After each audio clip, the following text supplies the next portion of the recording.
Olá pessoal, eu sou o professor Eduardo Augusto e nessa aula nós vamos trabalhar a resolução de questões do Instituto Verbena, que é uma banca vinculada à UFG, a Universidade Federal de Goiás. Nessa aula eu separei algumas questões que trabalham tanto temas mais cobrados em provas da licenciatura, como também em provas do bacharelado, para a gente fazer uma revisão mais geral de temas importantes e também para a gente entender um pouco do perfil dessa banca. Antes de iniciar a aula, se inscreve aqui no nosso canal, deixa nos comentários qual tema ou qual banca você gostaria de ver em nossas aulas. E se você tiver interesse em mais materiais de preparação específica para os concursos de Educação Física, dá uma olhada nos links na descrição desse vídeo que você encontrará informações sobre todos os nossos materiais. Então, sem mais delongas, vamos para a primeira questão. Em 2021, o Ministério da Saúde publicou o Guia de Atividade Física para a População Brasileira. Quanto à duração das atividades físicas no capítulo dedicado à educação física escolar, o documento recomenda que devam ser oferecidas pelo menos, e aí, o Guia de Atividade Física para a População Brasileira de fato é um importante documento pensando a atividade física e saúde em nosso país. E apesar de ser um documento relativamente recente, do ano de 2021, vem sendo cada vez mais cobrado nos concursos de educação física. E aí, dentre seus pontos mais importantes, nós temos os domínios da atividade física, as intensidades da atividade física e as recomendações para cada grupo. Então a gente vai ter recomendações para crianças, crianças e jovens, adultos, idosos, gestantes, pessoas com deficiência e assim por diante. E aí um dos capítulos específicos é exatamente trabalhando a educação física escolar. Quando a gente fala desse capítulo presente lá no Guia de Atividade Física para a População Brasileira, a recomendação é que tenham pelo menos 3 aulas de educação física por semana, em cada aula dessa de 50 minutos. E aí ele ressalta que a importância da educação física para a qualidade de vida, para a saúde física e mental dos alunos. É importante ressaltar que a educação física é obrigatória para toda a educação básica, incluindo a educação infantil. Ele ressalta também a importância de serem aulas inovadoras, que vão manter os estudantes fisicamente ativos. É importante também trabalhar outras disciplinas e que outras disciplinas também possam trabalhar a atividade física, e que a atividade física não se resuma apenas à aula de educação física em si, mas que outras disciplinas possam abordá-la, assim como a educação física também possa em alguns momentos trabalhar conhecimentos relativos a outras disciplinas, trabalhando essa ideia da interdisciplinaridade, da transdisciplinaridade. E aí, de forma geral, essas são as recomendações, trabalhar questões inovadoras nas aulas, manter os estudantes ativos, trabalhar um currículo realmente pensado sistematicamente, organizado, estruturado, de acordo com cada faixa etária, e aí de fato ter essa importância da aula de educação física na escola, pensando principalmente, preferencialmente ministrada por um professor de educação física e que ocorra pelo menos 3 vezes na semana com uma duração de pelo menos 50 minutos. Então nesse caso, pelas recomendações do Guia de Atividade Física para a População Brasileira, nós vamos ter a alternativa C, a correta. A recomendação para a educação física escolar são 3 aulas de educação física de 50 minutos cada por semana. Então, primeira questão, a alternativa C é a correta. Segunda questão, leia o texto a seguir. Artigo 1º, parágrafo 2º. Os conteúdos referentes à história e cultura afro-brasileira e dos povos indígenas brasileiros serão ministrados no âmbito de todo o currículo escolar, em especial nas áreas de educação artística e de literatura e histórias brasileiras. E aí é um trecho da Lei número 11.645 de 2008. Considerando o ensino da educação física e segundo a BNCC, a Base Nacional Comum Curricular, em quais unidades temáticas esse ano das séries iniciais, os conteúdos que possibilitam o atendimento da referida legislação devem ser ofertados. Isso é uma questão muito interessante. O Instituto Verbena traz muito dessas questões que vão trazer uma citação mais específica de uma lei ou de um determinado livro, de uma determinada obra. Porém, além dessa citação, além desse conhecimento, ele vai fazer uma referência a um conteúdo mais recorrente, né? Um conteúdo mais realmente direto sobre os concursos de educação física. Então a gente tem muito dessas questões que vão trabalhar essa relação de um conteúdo mais específico com alguma citação, seja de lei ou seja de alguma obra específica. Então é um tipo de questão bastante interessante. Nessa questão ele vai abordar na citação esses conteúdos referentes à história e à cultura afro-brasileira e dos povos indígenas brasileiros e vai trazer no enunciado, né, a relação desses conteúdos com a educação física na BNCC. Então é uma questão muito interessante. Se você não dominar o que é a educação física, quais são os conteúdos que a educação física na BNCC traz, você realmente não consegue resolver essa questão. E aí, para a gente resolver essa questão, a gente tem que lembrar quais são as unidades temáticas e como elas são classificadas e distribuídas ao longo do ensino fundamental, né? Ponto fundamental para resolver essa questão é lembrar que tanto as brincadeiras e jogos, como as lutas, como as danças, elas são classificadas de acordo com sua ocorrência social. Então, tanto brincadeiras e jogos, como lutas, como danças, vão ser divididas, vão ser classificadas, né, de acordo com seu contexto social, desde o contexto micro, né, então, desde as práticas do contexto comunitário e regional, até um contexto mais amplo, que são as práticas do contexto do Brasil e do mundo, né? Nas danças a gente ainda vai ter as danças urbanas e as danças de salão, nas brincadeiras e jogos a gente ainda vai ter os jogos eletrônicos, porém a grande questão, né, das brincadeiras e jogos, danças e lutas são de fato as suas ocorrências sociais. E aí a gente relembra que na distribuição dessas classificações, né, dessas unidades temáticas, nas brincadeiras e jogos, nos anos iniciais do ensino fundamental, ou seja, do 1º ao 5º ano, a gente vai trabalhar exatamente essas práticas dos contextos, né? Contexto comunitário e regional, matriz indígena e africana, do Brasil e do mundo. Nas lutas, a gente vai começar a trabalhar as lutas a partir do 3º ano, justamente com as lutas do contexto comunitário e regional e de matriz indígena e africana. E nas danças, também nos anos iniciais, a gente vai trabalhar todas essas danças do contexto, desde o contexto comunitário e regional até as danças do Brasil e do mundo, né? Dito isso, vamos para as alternativas. Na alternativa A, ele fala de ginásticas, esportes e práticas de aventura, né? Práticas corporais de aventura, porém nenhuma dessas unidades temáticas vai trabalhar essa ocorrência social de suas práticas, né? Elas são classificadas de acordo com outros critérios. Então, tanto ginásticas como esportes, como práticas corporais de aventura, não são classificadas de acordo com suas ocorrências sociais e, por isso, não fazem referência a essa história, esse histórico cultural da cultura afro-brasileira e dos povos indígenas brasileiros. No item B, ele fala de brincadeiras e jogos, danças e lutas ofertados do 3º ao 5º ano, e aí perfeito, né? Já é a alternativa correta, é exatamente nessa distribuição do ensino fundamental, dessas 3 unidades temáticas que a gente vai trabalhar o contexto, as lutas, brincadeiras e jogos e danças de matriz indígena e africana. Então a alternativa B já é a correta. Na alternativa C a gente consegue eliminar por conta dos esportes, e na alternativa D a gente consegue eliminar por conta das práticas de aventura, né? As práticas corporais de aventura. Então, segunda questão, de fato, as unidades temáticas, em qual momento do ensino fundamental vão trabalhar essa história e cultura afro-brasileira e dos povos indígenas, é exatamente as brincadeiras e jogos, danças e lutas do 3º ao 5º ano. Então, segunda questão, o item B realmente é o correto. Terceira questão, a transição entre a infância e a adolescência promove mudanças físicas, emocionais e comportamentais. De acordo com Galarrou e Osmo, os estágios de desenvolvimento motor da criança e adolescente nos anos finais do ensino fundamental são denominados, e aí mais uma questão bastante interessante, né?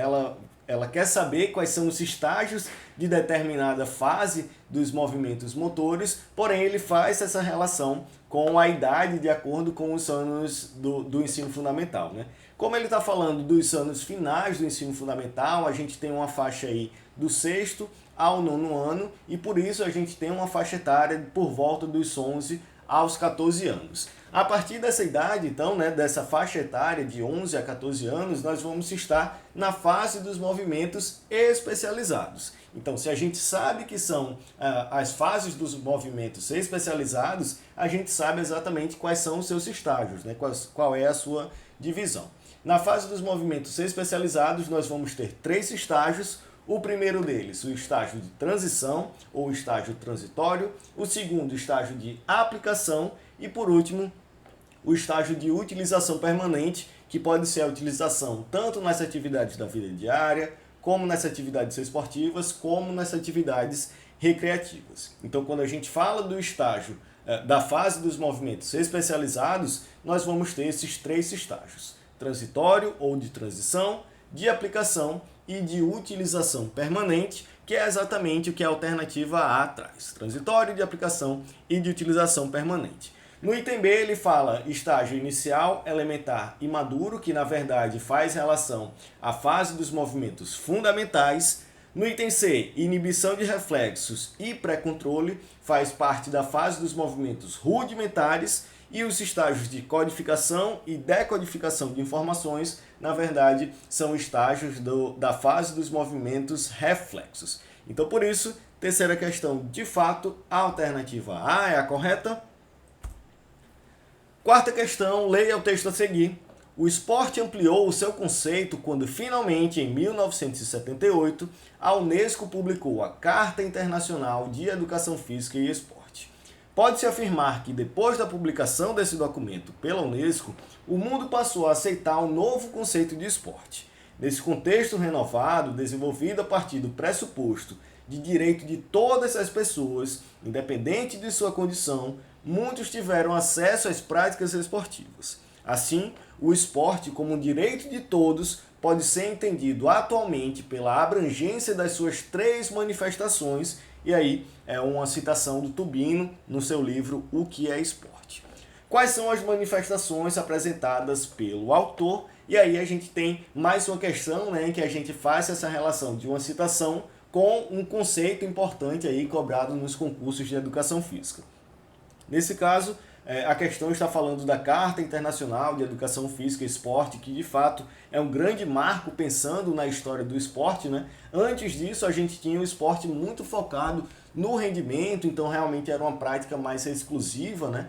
A gente não tinha tanto essa lógica do esporte como participação, como lazer, como entretenimento, mas sim um esporte muito focado no gesto técnico, na vitória. E aí, a partir desse documento da Carta Internacional de Educação Física e Esporte, que a gente tem essa concepção de um esporte como um direito de todos, né? Um esporte mais amplo, em que todo mundo pudesse realmente participar. E aí surgem as 3 manifestações do esporte, né? Ou as dimensões sociais do esporte, que é um conceito muito importante aí do Tubino. Relembrando, essas 3 dimensões sociais, de acordo com Tubino, são o esporte educação, que é aquele esporte realmente focado na escola, né? Um esporte que nasce no contexto escolar e foca realmente no desenvolvimento integral do indivíduo, né? Foca no desenvolvimento dos aspectos da cidadania. Então, um esporte que realmente vai buscar a educação, o esporte educativo.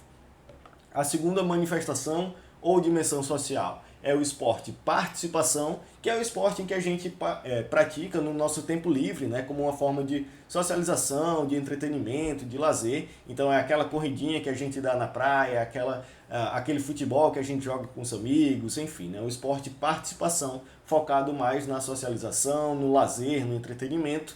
E por último, o esporte performance, que é o esporte que a gente assiste na televisão de fato, né, o esporte de rendimento, é o esporte focado nos resultados, focado na vitória, né? Então é a Copa do Mundo de futebol, são as Olimpíadas, são os Jogos Pan-Americanos e assim por diante. Então quando a gente fala das manifestações do esporte, de acordo com Tubino, ou as dimensões sociais do esporte, a gente fala em esporte educação, esporte participação e esporte performance. Nesse caso, nós temos o item A, o correto da quarta questão. Esporte educação, participação e performance. E quinta questão, leia o texto a seguir. A inserção da educação física na escola, e em especial na escola brasileira, deu-se com finalidades específicas que se conectavam com perspectivas de formação humana e social do brasileiro, como indica Soares em 2012, página 52. Dessa maneira, a educação física ministrada na escola começou a ser vista como um importante instrumento de aprimoramento físico dos indivíduos que, fortalecidos pelo exercício físico, que em si gera saúde, estariam mais aptos para contribuir com a grandeza da indústria nascente, dos exércitos, assim como com a prosperidade da pátria. E aí é uma citação do famoso livro do coletivo de autores Metodologia do Ensino da Educação Física. Esse livro, né, essa obra, realmente é uma das obras fundamentais dos concursos de Educação Física, muito cobrada pelo Instituto Verbena, e inclusive nós temos já um mini curso focado nessa obra do coletivo de autores, onde a gente em 4 aulas trabalha a obra por completo, né, focada e direcionada para os concursos de educação física. Você encontra mais informações no link aqui da descrição desse vídeo e também você pode adquiri-lo separadamente ou também através do nosso curso da preparação à aprovação, né? Ele faz parte também do nosso curso. Então vamos lá. O trecho acima indica que uma das principais funções desempenhadas pela educação física na escola, mediada pela ginástica no século XIX, era, e aí a gente tem tanto a informação do enunciado como a própria citação aí da Carmen Lúcia Soares no livro do coletivo de autores, né? Então, quando a gente fala da educação física nesses primórdios aí, né, nos primórdios da sistematização da educação física, ainda chamada, ainda denominada de ginástica, lá no século XIX, a sua principal corrente teórica, né, as suas bases teóricas, eram justamente o higienismo e o militarismo. Então, o grande foco da ginástica, o grande foco dessa sistematização de educação física era trabalhar a ginástica para formar homens fortes e saudáveis, né, livres de vícios, justamente que estivessem aptos a trabalhar na indústria e também a defender a sua pátria no exército em si, né, preparando-se para as possíveis guerras que poderiam ocorrer. Então, o grande foco da educação física no século XIX é exatamente ter a formação de homens fortes, tanto para a indústria como para a defesa da pátria nos exércitos, né? Dito isso, vamos para as alternativas. No item A, ele fala de diminuir o risco de doenças coronarianas, e aí não é exatamente o foco da educação física nessa época. De fato, o foco era na saúde individual, porém não tinha esse aspecto focado em doenças coronarianas, né? A ideia era que o homem fosse forte para trabalhar na indústria, para estar apto a participar de uma guerra, né, a defender sua pátria na guerra. Então a ideia era ter um homem forte fisicamente e moralmente também, né, um corpo livre de vícios. No item B, ele fala de desenvolver e fortalecer fisicamente e moralmente os indivíduos para a sociedade nascente, e aí é verdadeiro, né, essa sociedade nascente formada aí principalmente pelas indústrias. Item B já é o correto. Ele fala no item C em apresentar aos estudantes um movimento com foco na ludicidade e na preparação estética do corpo, e na verdade não tem nada a ver com essas primeiras sistematizações da educação física, né, que realmente era muito focado nos exercícios ginásticos, buscando aí a saúde física e moral do indivíduo. E ele fala no item D em enfraquecer o trabalhador fabril e nele desenvolver uma corporalidade mais adequada ao trabalho informatizado, e aí é falso, né? A gente tinha o ápice da indústria nesse momento histórico, então a ideia era fortalecer esse trabalhador para que ele realmente aguentasse as longas cargas horárias que enfrentariam no trabalho industrial, né? Então, nesse caso, quinta questão, realmente o item B é o correto. A ginástica, né, as primeiras sistematizações da educação física lá no século XIX buscava justamente desenvolver e fortalecer fisicamente e moralmente os indivíduos para a sociedade nascente. E com isso, finalizamos essa nossa aula resolvendo questões do Instituto Verbena. Mais uma vez, reforço a importância aí de dominar os temas mais importantes, né, os temas mais recorrentes, porque apesar da banca trazer muitas citações, ela sempre faz a relação dessas citações com um conteúdo mais específico, né, com um conceito mais específico. Então, realmente é uma banca que demanda aí dominar esses conceitos mais importantes. Lembrando, se você tiver interesse em mais materiais de preparação para os concursos da Educação Física, dá uma olhada no link da descrição desse vídeo e qualquer dúvida fica à disposição, tanto lá no nosso Instagram, @concurso-cdfísica, como pelo nosso e-mail, contato@concurso-cdfísica.com. Então é isso, muito obrigado e até a próxima.